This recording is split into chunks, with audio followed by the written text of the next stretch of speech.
jika Allah menghendaki kebaikan pada hambanya, jadi orang yang oleh Allah dikasih pengetahuan ladunia, berarti Allah menginginkan dia kebaikan.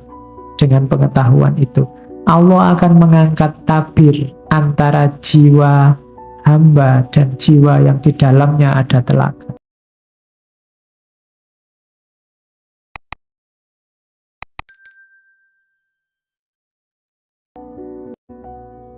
Assalamualaikum warahmatullahi wabarakatuh. Yang pertama, urip iku urup. Urup cahaya ya, bukan urup ijolan. Nanti urup itu urup, ijol-ijolan. Kenapa urip itu urup? Berarti hidup itu kita harus bercahaya dan bisa mencahayai yang lain. Urup itu kan menerangi sekitarnya, nyala. Cuma untuk bisa menerangi sekitar, kita duluan harus bisa bercahaya. Kalau enggak ya enggak mungkin. Berarti apa? Nyalakan diri sendiri kita dulu, baru kita jadi urup yang bisa mencahayai yang lain. Itu urip itu urup. Yang kedua, ini yang terkenal, memayu hayuning bawono ambrasto dur angkoro. Bahasa agamanya amar ma'ruf nahi mungkar. Terus yang ketiga, suro diro joyo ningrat lebur dening pangastuti. Percayalah yang jahat, yang jelek, yang rusak pasti akan kalah oleh kebaikan. Percayalah ini dan jangan setengah-setengah. Biar kalau melakukan kebaikan kalian mantep. Biar nggak kayak tadi yakinnya cuma 50%, 10%. Kamu nggak percaya sama Allah. Jadi surat dirojaya nerat lebur gening pangastuti. Di level apapun, siapapun yang melakukan kejelekan pasti akan hancur. Entah sekarang, entah besok, entah kehancuran dalam bentuk apa. Percayalah itu. Yang ketiga. Yang keempat, ngeluruk tampo bolo, menang tampo ngasorake, peti tampo aji, sugih tampo bondo. Ini yang berat-berat entah gimana. Ngeluruk tampo bolo itu bisa menggerakkan orang tanpa pasukan. Bisa bikin banyak orang tergerak tanpa harus punya jamaah yang banyak. Ngeluruk tampo bolo.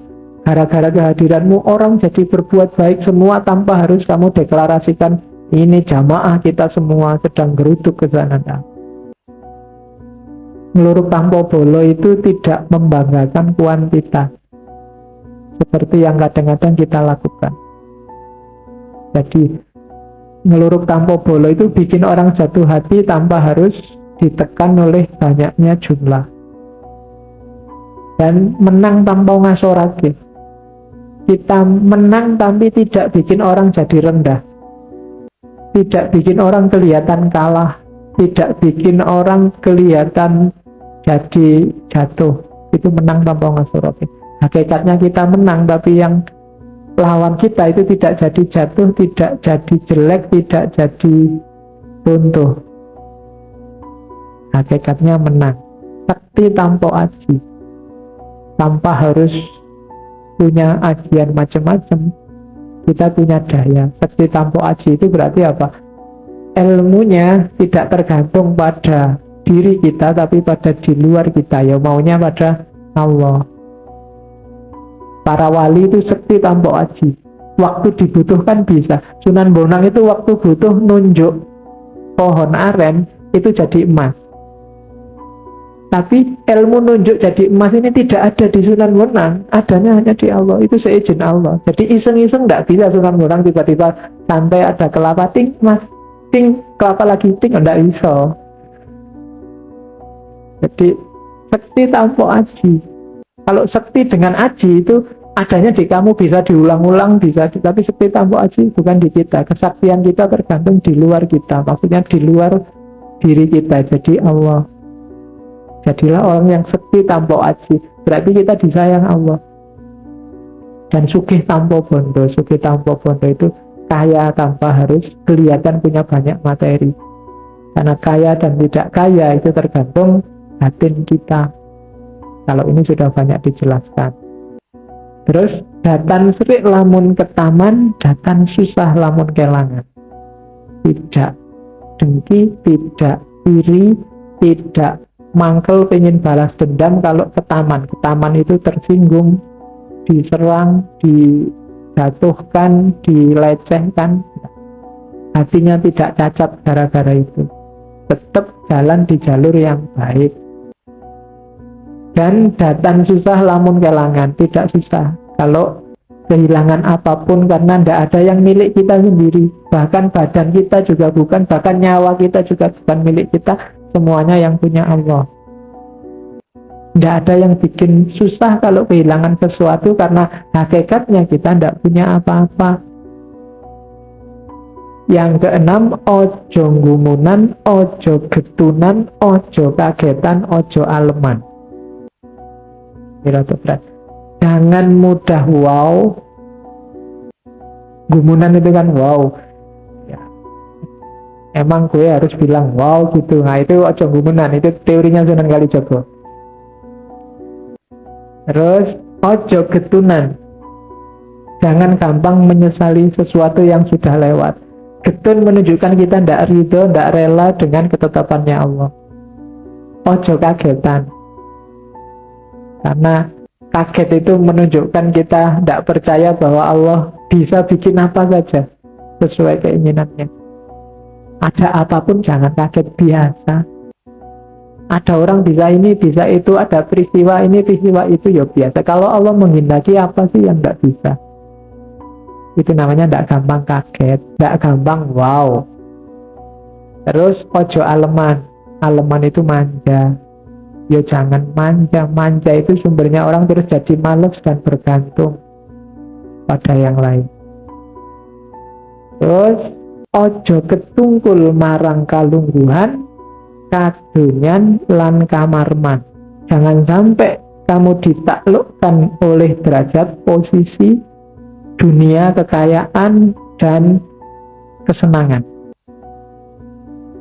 Jadi hampir semua sufi bilang kayak gini ya. Jangan sampai dunia menaklukkan kita. Apakah itu kalungguhan, kadonyan, atau kamarman. Nyari seneng saja, nyari kaya saja, atau nyari posisi derajat saja. Yang kedelapan, ojo keminter, mundak keblinger, ojo cidro, mundak ciloko. Keminter itu jadi tidak pinter, pura-pura pinter untuk minteri orang lain. Dan ojo cidro, mundak ciloko. Cidro itu menyalahi janji, tidak bisa dipercaya. Cacat secara sosial.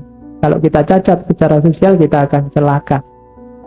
Ojo milik barang kang melok, ojo mangro mundak kendo. Jangan terikat milik barang kang melok itu, jangan terpaku, jangan terpesona, jangan apalagi jatuh cinta, kandil pada harta milik kita, kepunyaan kita. Itu hakikatnya bukan milik kita.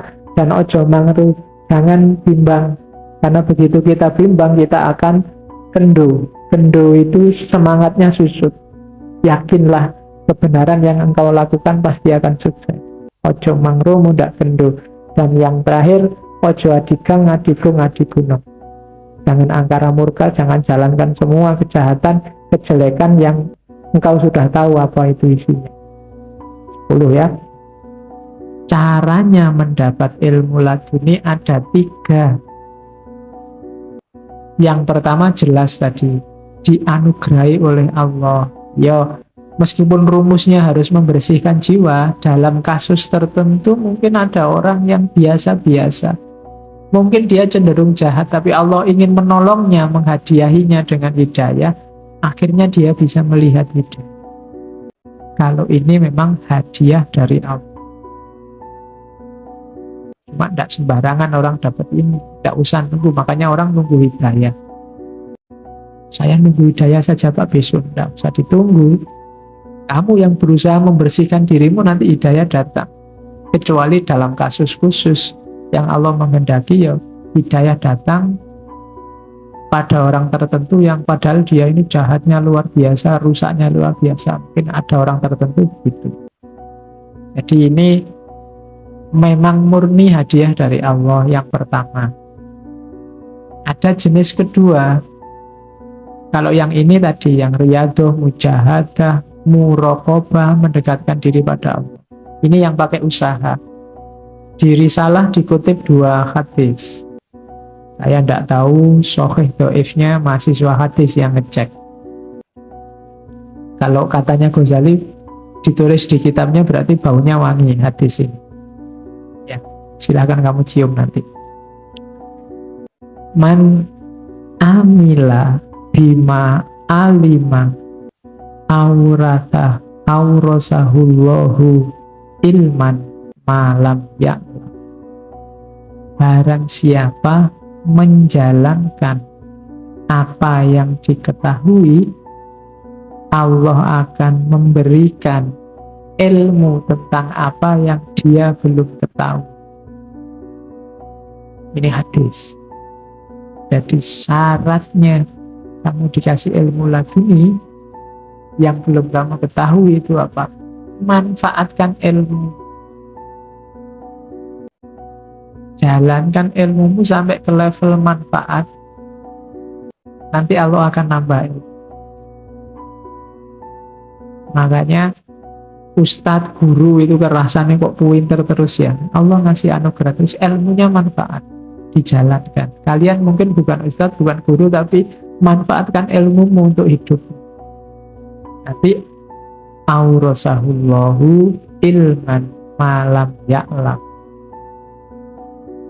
Kalau ini mujahadah yang lain lagi. Man ahlasallaha arba'ina sobahan azharallahu ta'ala ya nabi al-hikmah min qalbihi ala lisani. Barang siapa yang ikhlas kepada Allah 40 subuh, 40 hari berarti, maka Allah akan menampilkan, menunjukkan sumber-sumber hikmah dari hatinya pada lisannya. Silahkan kamu kaji hadis ini. Barang siapa yang bisa konsisten ikhlas.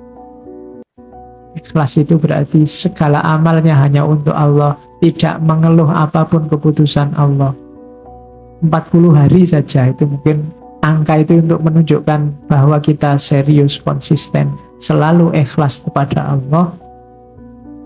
Maka Allah akan memberikan hikmah dalam hati kita yang nanti akan tampil dalam lisan kita. Sumber-sumber hikmah ditanam dalam jiwa dan itu akan kelihatan dalam ucapan kita. Nah, itu hadis kalau di Ghazali. Silahkan kamu cek. Ya latihan lah ya 40 hari ikhlas. Bikin program sendiri ya. Kalendernya ditulisi. Bulan Ramadan besok lah lebih enak. Ramadan 30, 10 hari sebelum Ramadan. Nanti ngajinya libur tidak apa-apa. 10 hari sebelum Ramadan program ikhlas. Kamu hati-hati bener, jangan sampai komplain, protes, mengeluh, melakukan sesuatu berpamrih dunia. Semuanya ikhlas lillahi ta'ala. Ya, jalan. Bisa apa enggak? Enggak masalah Pak, hari ke-39 setengah saya batal misalnya. Ya enggak apa-apa. Allah kan sudah melihat usahamu. Allah itu enggak kaku, enggak deso kayak kamu. Ya ngerti lah kamu sudah serius. Kalau kurang dikit ya enggak masalah. Kalau sudah ngerti keseriusan. Kalau Allah menghendaki mungkin nggak nyampe 40 hari kamu sudah merasakan hikmah. Boleh dicoba. Wong ini yang memvalidasi hadisnya kan Ghazali. Waliullah yang nggak diragukan lagi. Itu jalan riyadoh namanya. Yang ketiga jalan tafakkur. Kalau ini sebenarnya jalan normal. Kalau kita belajar serius, normal, pakai akal, tidak masalah. Kayak gini nih nggak masalah, kayak yang belajar biasa. Tapi yang serius, memang gairah mencari ilmunya luar biasa, tolafil ilmi, tetap lillahi ta'ala, nanti Allah akan membukakan pintu-pintu kegaiban, kalau bahasanya. Keseriusan kita akan dibantu oleh Allah. Ini yang seperti saya bilang tadi. Wong kita belajar insani pun ilmunya kan juga dari Allah. Jadi yang ketiga, tafakkur, ayo belajar. Kita belajarnya satu halaman, hasilnya bisa berhalaman-halaman. Dari mana? Dari Allah. Kita membacanya cuma satu buku, mungkin hasilnya bisa lebih banyak dari itu. Dari mana? Dari Allah. Kenapa Allah ngasih? Karena kesungguhan kita belajar. Padahal kita membaca cuma satu baris, tapi inspirasi dari satu baris ini luar biasa banyak. Wah, berarti hubungannya sama itu, sama ini. Wawasan kita jadi luas hanya karena satu baris ini. Dari mana asalnya? Dari Allah. Karena Allah tahu kesungguhan kita. Itu jenis laduni juga. Jadi laduni itu bisa dikejar lewat 3 jalur. Hadiah murni dari Allah, cuma kalau ini tidak bisa diprediksi, nggak bisa diukur. Yang bisa diukur yang kedua, riadoh kita, usaha kita memang untuk nyari. Atau yang ketiga, ya kita belajar saja, tafakkur seperti biasa, cuma serius, ikhlas lillahi ta'ala, nanti Allah menyambut kita. 3 cara. Oke, ini ilmu laduni itu ilmu yang dilimpahi oleh Allah. Nanti dia berasal dari luar diri yang dimasukkan ke dalam diri.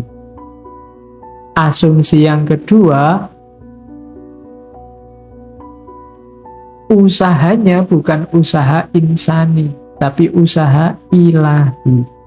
Karena dikasih, maka manusia bukan mencari ilmunya, tapi menyiapkan dirinya agar layak untuk dikasih. Jadi untuk dapat ilmu laduni itu tidak bisa ditransfer. Tidak bisa, kamu tak transfer ilmu laduni itu tidak bisa. Kenapa? Karena syaratnya adalah kita menyiapkan diri kita agar layak ditransfer oleh Allah. Makanya syaratnya ya nanti ada mujahadah, pembersihan diri, dan seterusnya. Yang ketiga, ilmu laduni itu isinya apa, muatannya apa, tergantung yang ngasih. Jadi maka jangan heran kadang-kadang orang tidak ngerti apa-apa tiba-tiba bisa ngomong apa. Ada wali yang tiba-tiba bisa ngomong bahasa Inggris meskipun tidak pernah kursus bahasa Inggris, ya mungkin bisa. Kalau itu memang laduni, dilimpahi Allah kemampuan bisa ngomong bahasa Inggris. Kalau Allah sayang padamu, pas mau tes TOEFL itu kamu dikasih laduni bahasa Inggris. Ya, jadi kalau pas butuh, pas dapat. Nah itu laduni, tergantung Allah yang ngasih. Ya mungkin saja kalau Allah mau. Cuma syaratnya pasti tidak simpel, apa, pembersihan jiwa. Dan Allah yang tahu apa butuh kita. Allah akan ngasih sesuai yang Allah ketahui tentang kita, yang Allah inginkan atas diri kita. Nah itu laduni. Asumsi-asumsinya itu. Medianya kalbu. Sebenarnya nulisnya nggak pakai K, bahasa Indonesia jadi K.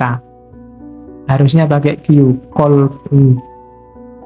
Cuma kelihatannya di Indonesia kan jadi kalbu. Kalau kalbun bahasa Arab, ya jadi jelek. Makanya ada lagu yang judulnya Bahasa Kalbu. Itu kalau diterjemah jadi jelek. Itu kan bahasanya kalb, ya.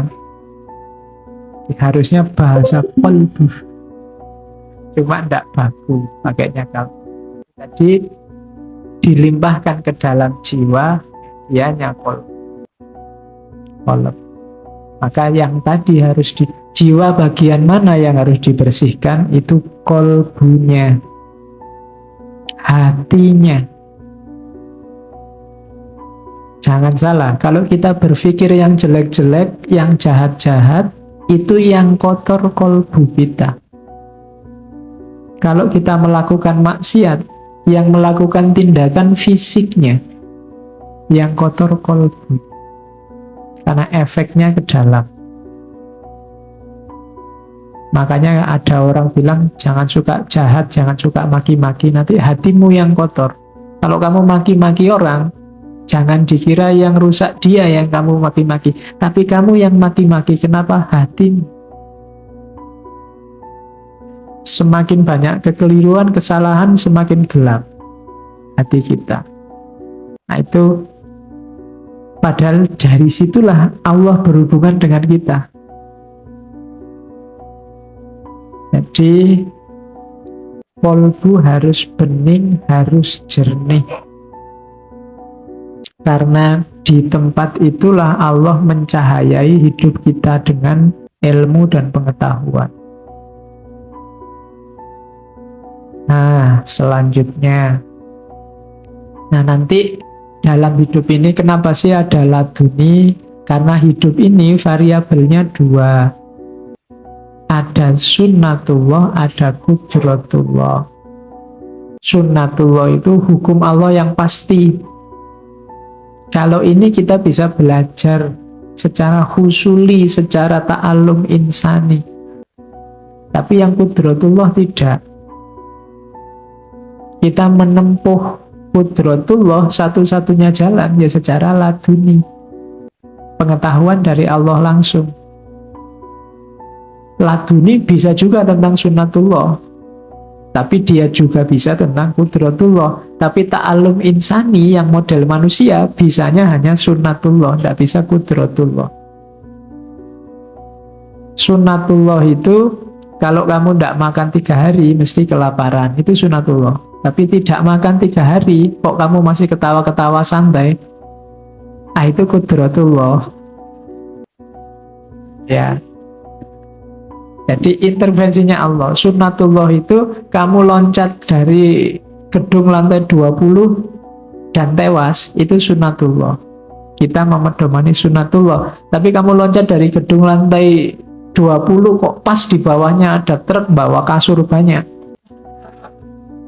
itu qudratullah, kehendaknya. Sunnatullah itu kamu cakep dapat pasangan cakep. Qudratullah itu kamu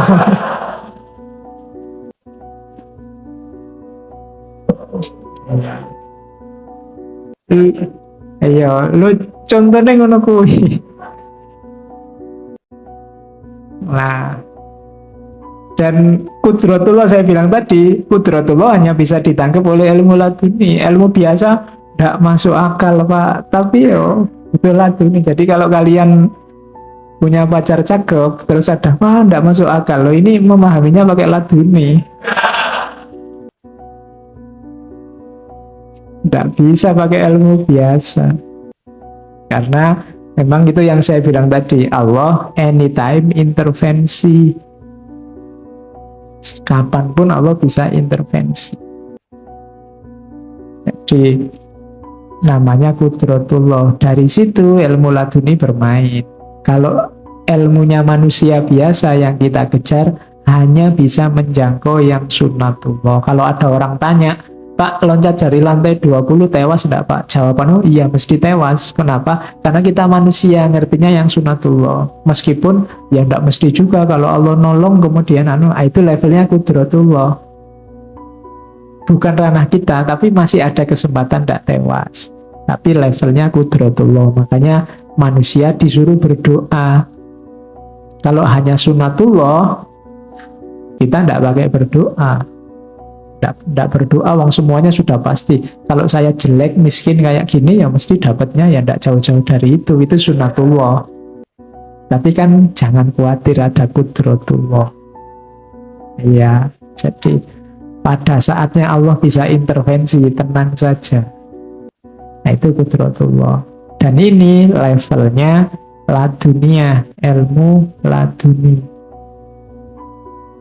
Oke.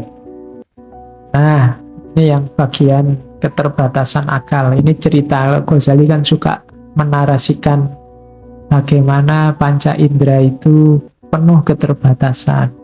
Bagaimana akal itu penuh keterbatasan. Kalau laduni tidak. Kenapa laduni tidak? Karena laduni sumbernya pengetahuan dari Allah yang Maha Tahu. Panca indera terbatas. Kelihatannya A tapi bisa jadi hasilnya B.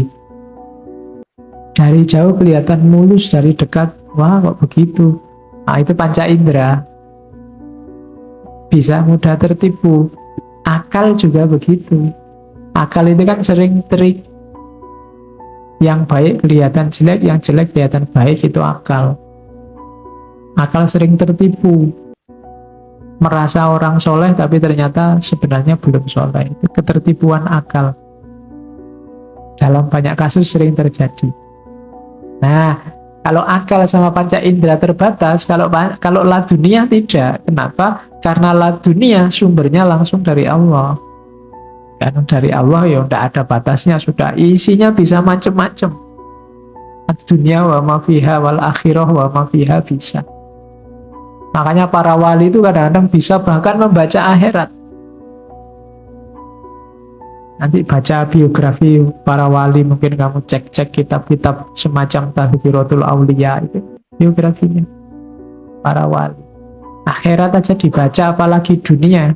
Apalagi kayak acara karma itu yang kamu pernah melakukan ini, itu lebih gampang lagi kalau Allah menghendaki. Jadi tidak ada batasnya. Jadi makanya besok kalau ada yang gitu-gitu kamu tidak usah kaget. Kita sudah punya konsep itu lama dalam ilmu laduni. Sayangnya memang yang punya laduni tidak banyak. Itu yang bikin kita kaget-kaget hari ini. Apalagi ilmu kita ilmu positivistik, ilmu kaku, ilmu akal, dan panca indera yang serba terbatas. Masalahnya di situ. Oke, ini kalimat belakangan dalam Arisalah Laduni. Jika Allah menghendaki kebaikan pada hambanya, jadi orang yang oleh Allah dikasih pengetahuan ladunia, berarti Allah menginginkan dia kebaikan. Dengan pengetahuan itu Allah akan mengangkat tabir antara jiwa hamba dan jiwa yang di dalamnya ada telaga. Maksudnya jiwa universal, akal mustafad, atau Nur Muhammad kalau bahasanya Ibnu Arabi. Allah menampakkan dalam jiwa hamba sebagai rahasia realitas dan memahamkan dalam jiwa hamba makna realitas itu. Maka tersingkaplah jiwa hakiki dan hakikat hikmah bagi hamba yang dikehendaki Allah melalui ilmu laduni. Ayatnya itu yu'til hikmata mayyasha wa mayyu'tal hikmata faqad utiya khairon katsir. Jadi yang diladunikan, dianugerahkan oleh Allah pada manusia itu namanya hikmah. Makhluk yang bernama hikmah ini kan yang kita kejar-kejar dengan ngaji filsafat sejak berapa tahun yang lalu. Itu kalau Allah menghendaki, kamu tidak perlu capek-capek ngaji, langsung dapat masuk dalam jiwa tentang hikmah. Dan ini diberikan Allah tanpa syarat apa-apa kecuali satu hal, syaratnya mayyasha, yang diinginkan oleh Allah saja. Maka jadikan dirimu sebagai orang yang diinginkan oleh Allah. Syarat pertama pasti kamunya sendiri harus menginginkan Allah. Kalau kamu tidak menginginkan Allah, tidak mungkin Allah menginginkan kamu. Jadi mayyasha. Dan orang yang dapat hikmah ini faqad utiya khairon katsira, pasti dia dapat kebaikan yang banyak. Wa ma yadzakkaru illa ulul albab, dan tidak akan berpikir, tidak akan ingat tentang hal-hal semacam ini kecuali ulul albab, orang yang peka kolbunya, orang yang jernih kolbunya, itu ulul albab. Maka ini Al-Quran. Jadi kalian cari sendiri jalan biar kita diridhoi oleh Allah, Allah menginginkan kita. Ini perumpamaan. Sama kayak Hamzah Fansuri kemarin. Karena kemarin saya ngangkat perumpamaan, kita juga ngangkat perumpamaan dari Sunan Kalijogo. Ada banyak. Malam ini saya bawa 2. Saya bawa juga cangkul. Cangkul itu kan komponennya 3. Paculnya, bawaknya, sama dorannya. Pacul itu ya yang tajamnya itu yang dipakai macul. Bawak itu lingkarannya yang nanti dipakai nancepnya tiang, nyangkepnya pegangannya itu. Terus doran itu pegangannya itu. Itu juga istilahnya istilah filosofis. Pacul itu adalah nyipatake barang kang mecucul. Ada yang bilang nyipatake barang yang muncul, menyingkirkan yang jelek-jelek. Jadi dalam hidup kita harus punya pacul, harus punya mekanisme untuk menyingkirkan nafsu, menaklukkan yang jelek-jelek. Kalau kita tidak punya pacul, hidup kita akan rusak. Karena kejelekan pasti datang. Apakah itu pikiran jelek, niat jelek, keinginan jelek. Kalau kita tidak punya mekanisme menyisihkan yang jelek, maka hidup kita akan rusak. Kita harus punya pacul. Nah, untuk bisa sukses, kita tidak boleh males. Maka perlu bawa. Bawa itu obaing awak.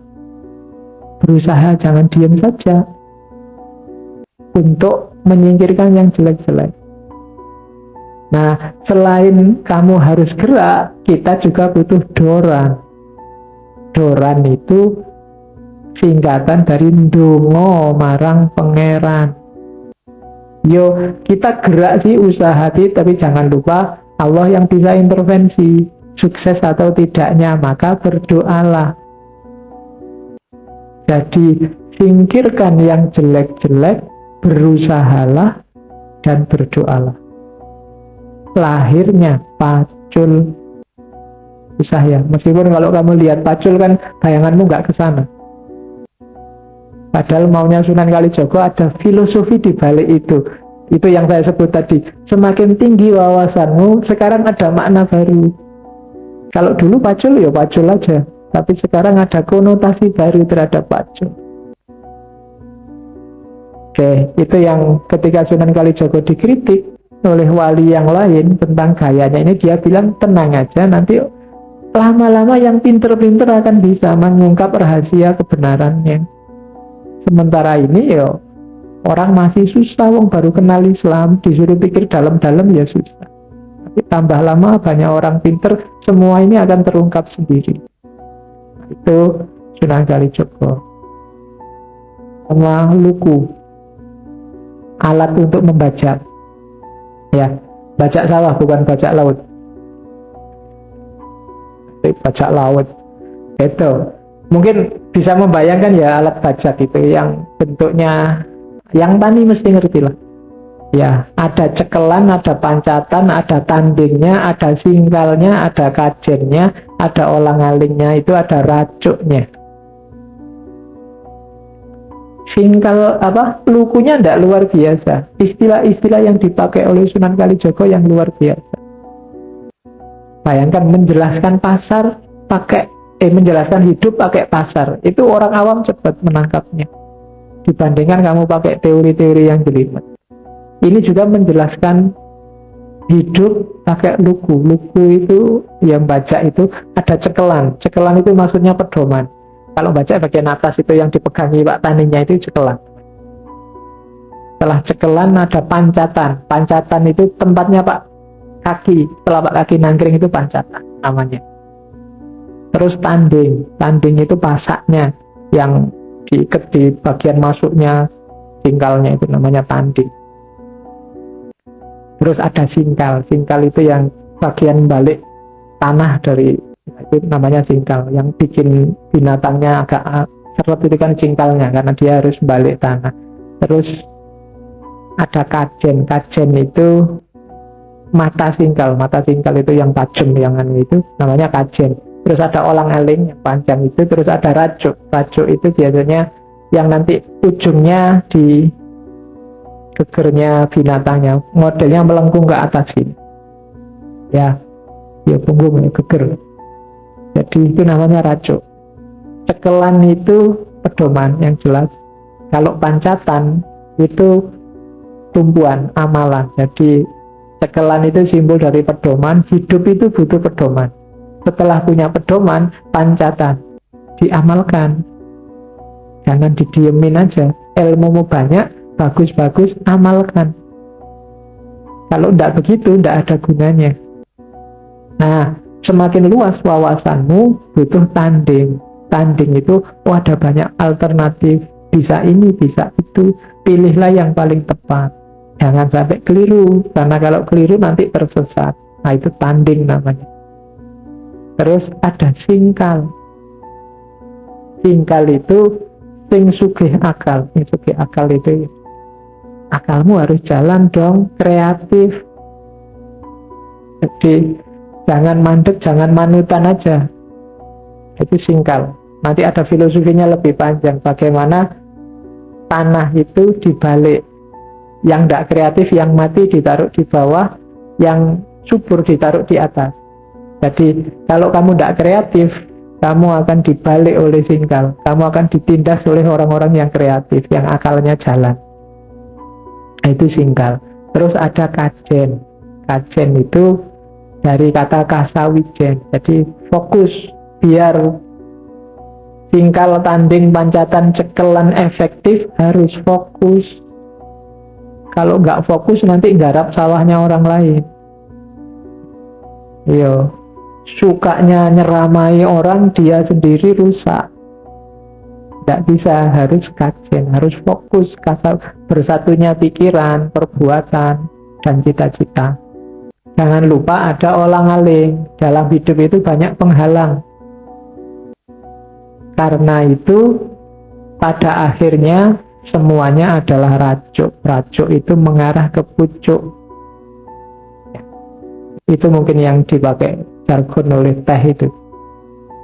Mengarah ke pucuk. Yo kamu saya ini bikin teh mereknya racuk. Mengarah ke pucuk. Maksudnya apa? Orientasi dari semua yang kita lakukan itu tetap harus ilaihi rojiun, kepada Allah, ngarah ke puncak. Nah itu lugu. Itu kalau tidak orang cerdas luar biasa susah bikin analogi. Tidak cuma memaknai tapi bikin alat-alatnya. Nah itu Sunan Kalijogo.